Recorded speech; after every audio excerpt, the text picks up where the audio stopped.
этого храма, подземелье, оно, кстати, Mana подземная синагога, прямо под мусульманским вот этим храмом, мечетью. Yahudlarning itliklarini so'rli, qaranglar. Вот внизу под землей до сих пор находится вот эта синагога. Израильda. Так вот, они в этой пещере под землей, под храмом поклонялись дьяволу, а днем они служили как бы Иегове. Так вот, сегодня эта идеология так и продолжается.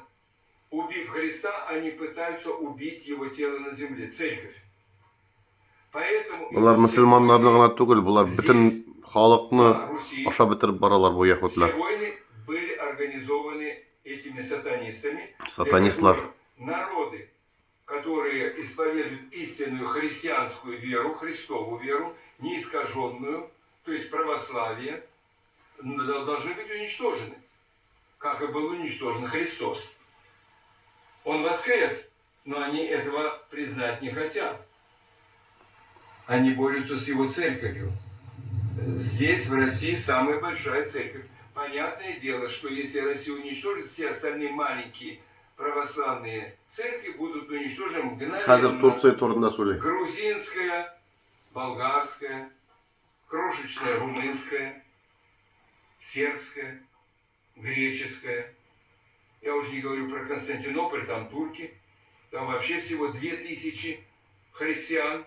И то, вы знаете, что патриарх Константинопольский, а точнее Стамбульский, потому что Константинополь был давным-давно переименован в Стамбул, и правильно было бы называть его Стамбульским патриархом, он вынужден платить деньги тем грекам, которые остаются в Турции до сих пор. Потому что многие греки оттуда уехали, но по законодательству Турции, если исповедников какой-либо религии менее 2000, эта церковь или какая-то деноминация, так скажем, будет закрыта. Вот греки хотели уехать из Турции, потому что враждебное окружение.